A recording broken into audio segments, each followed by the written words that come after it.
معاملے درستگی کے معاملے، یہ وہ معاملہ ہے جو راجہ ناصر صاحب کا مشکور ہو جائے تشریف لائے کہ یہ معاملے پارلیمان کے ہیں،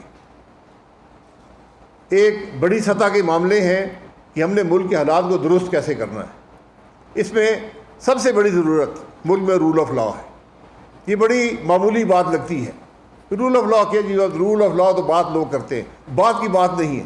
جس ملک میں رول آف لا نہیں ہوگا، جو ملک اپنے بنائے ہوئے قانون کے مطابق نہیں چلے گا، جہاں پر نہ عدلیہ کی کوئی حیثیت ہوگی نہ قانون کی حیثیت ہوگی، اس ملک کے اندر کوئی انویسٹمنٹ نہیں آتی۔ باقی دیگر جو معاملات ہیں وہ اپنی جگہ پر جو خرابی ہیں وہ ہیں، لیکن اس میں انویسٹمنٹ نہیں آئے گی، کیونکہ انویسٹر خود اب کو محفوظ تصور نہیں کرتا۔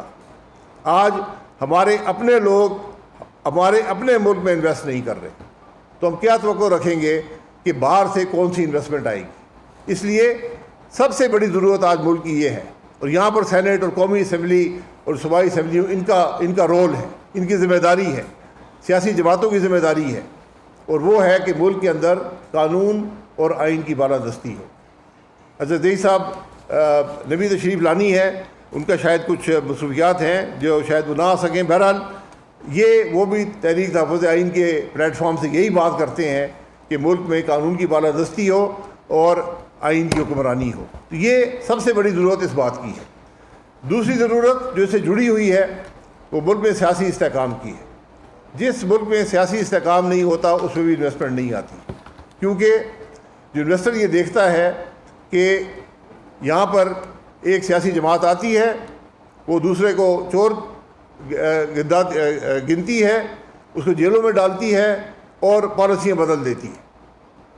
تو جب تک ہم اپنی پولیٹیکل اسٹیبلٹی، سیاسی استحکام ملک میں نہیں لائیں گے، کیونکہ سیاسی استحکام کے ساتھ پالیسی کی اسٹیبلٹی بھی آتی ہے، پالیسی کا استحکام بھی آتا ہے۔ ہم جس کو آج انویسٹر کہتے ہیں کل اس کو چور کہتے ہیں۔ تو جو ایسا ملک ہوتا ہے جس میں یہ معاملات ہوں، اس ملک کے اندر انویسٹمنٹ نہیں آتی، تو سیاسی استحکام کے بغیر یہ معاملہ نہیں آئے گا۔ تیسری بات جو دنیا کا ہر ملک کرتا ہے، دنیا کے ہر ملک کی ضرورت ہے، چین جیسا ملک جس نے ایک معجزہ، جو ماڈرن دنیا ہے، جو آج کے معاملات اگر پچھلے 50 سال کا دیکھیں، معجزہ چین کے اندر ایک معاشی معجزہ اس ملک نے پیدا کیا ہے، لیکن وہ بھی آج ملک کے اندر اصلاحات کی بات کرتے ہیں۔ جس نے اصلاحات کر کے اتنی بڑی ترقی حاصل کی کہ 1000 ارب لوگوں کو اس نے جو سطح غربت ہے اس سے نکالا، 1000 ارب لوگوں کو، ایک ارب لوگوں کو اس نے سطح غربت سے نکالا، 1 ارب لوگوں کو۔ وہ بھی آج اصلاحات کی بات کرتا ہے، مستقل اصلاحات کی بات کرتا ہے۔ آپ یہ پورا بجٹ دیکھ لیں، آپ حکومت کی کوئی پالیسی دیکھ لیں، آپ حکومت کے کسی لیڈر کی سٹیٹمنٹ دیکھ لیں، صوبائی حکومتوں کو دیکھ لیں، کوئی اصلاحات کی بات نہیں ہے۔ کسی قسم کی اصلاحات کی بات آج ہمارے حکومتوں میں نہیں ہوتی۔ جو ملک اصلاحات کی بات بھی نہ کر سکے، کرنا تو بہت دور کی بات ہے۔ خرابی آپ کے سامنے ہے، آپ اپنے اخراجات اپنے وسائل کے اندر رہ کر پورے نہیں کر سکتے۔ آپ کے اخراجات آپ کی آمدن سے زیادہ ہیں، اس کے باوجود ہم اصلاحات نہیں کریں گے۔ حکومت جو کچھ کماتی ہے اس کا تقریباً 20% اپنے اوپر خرچ کر رہی ہے۔ پینشن اور حکومت چلانے کے اخراجات جو ہیں حکومت کی کل آمدن کا 20% ہے۔ پھر ملک کیسے چلے گا؟ جو ملک اپنے وسائل ہی پورے نہ کر سکے اور اصلاحات کی بات نہ کرے، اور وہ ملک اصلاحات کی بات نہیں کر رہا جس کا ہر نظام ناکام ہو گیا۔ وفاقی حکومت کا نظام ناکام ہے، صوبائی حکومتوں کے نظام ناکام ہے، جو بیوروکریسی کا نظام ناکام ہے، پولیس کا نظام ناکام ہے، گورننس ہم دے نہیں سکتے، عدل کا نظام ختم ہو گیا ہے۔ اس ملک کے اندر کوئی اصلاحات کی بات نہیں ہے۔ یہ پورا بجٹ ڈاکیومنٹ آپ دیکھ لیں، آپ تقریریں دیکھ لیں اسمبلی کے فلور پر جو ہوئی ہیں، جو پریس کانفرنسز ہوئی ہیں، کوئی اصلاحات کی بات نہیں ہے، کوئی حکومت کے اخراجات کم کرنے کی بات نہیں ہے۔ اخراجات ہر سال بڑھتے جا رہے ہیں۔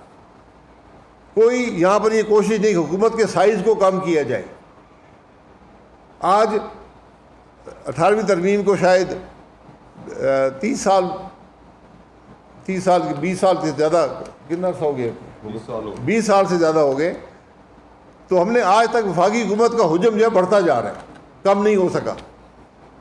یہ وہ خرابی ہیں جن کو پر آپ کوشش نہیں کریں گے، پالیسی نہیں بنائیں گے، کوئی ڈائریکشن نہیں دیں گے تو ملک نہیں چلے گا.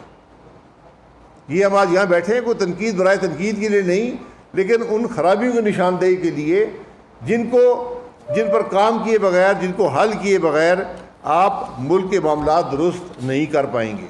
اور میں پھر گزارش کر دوں، 3 چیزیں بنیادی ہیں اور کرٹیکل ہیں پاکستان کے لیے. ایک رول آف لا ہے. کوئی شخص، کوئی ادارہ بھی اس ملک کے آئین اور قانون سے بالا تر نہیں ہو سکتا. اگر آپ کو پسند نہیں ہے اس کو بدل لیں، لیکن یہ ممکن نہیں ہے کہ جو ملک کے قانون ہیں، جو ملک کے آئین ہیں، یہاں پر اشخاص، ادارے اس معاملے سے باہر نکل کر ملک چلانے کی کوشش کر رہے ہیں. دوسرا، سیاسی استحکام کے بغیر ملک نہیں چلے گا. آج جو ملک میں نفاق ہے اس کو دور کریں. یہ ہم نے سیاست کو دشمنی میں بدل دیا ہے، نفرت میں بدل دیا ہے. ایک دوسرے پر گالی گلوچ کرتے ہیں، ایک دوسرے پر الزامات لگاتے ہیں، جیلوں میں ڈالتے ہیں. یہ معاملہ نہیں چلتا. الیکشن چوری ہوں گے تو معاملہ نہیں چلے گا. یہ معاملے ہیں جو ہم نے درست کرنے ہیں، اور ساتھ ساتھ آپ کو ریفارم کی ضرورت ہے. ایک نیشنل ایجنڈا طے ہو کہ ہم نے کیا کیا اصلاحات ملک میں کرنی ہے. آپ کو بنیادی اور بے پناہ اصلاحات کی ضرورت ہے. اس کے بغیر یہ بجٹ بنتے رہیں گے. آپ مجھ سے کہتے ہیں میں آپ کو اگلے 10 سال کے بجٹ بنا دیتا ہوں، خرابی اسے بڑھتی جائے گی. آج آپ جو قرضہ ہے وہ 7200 ارب لے رہے ہیں، کل 8000 ارب لیں گے، پرسوں 10,000 ارب لیں گے. بڑھتا جائے گا، اس کو حجم بڑھتا جائے گا. تو یہ خرابیاں جب تک آپ ملک کے نظام میں بنیادی اصلاحات نہیں کریں گے، رول آف لا نہیں ہوگا، سیاسی استحکام نہیں ہوگا، ملک ترقی نہیں کرے گا. یہی ہماری سوچ تھی جو آپ کے سامنے رکھی ہے. یہی ہمارا پیغام ہے، اور ہماری دعا ہے کہ اللہ تعالیٰ اس ملک کے حکمرانوں کو یہ توفیق دے کہ ان باتوں کو سمجھ سکیں.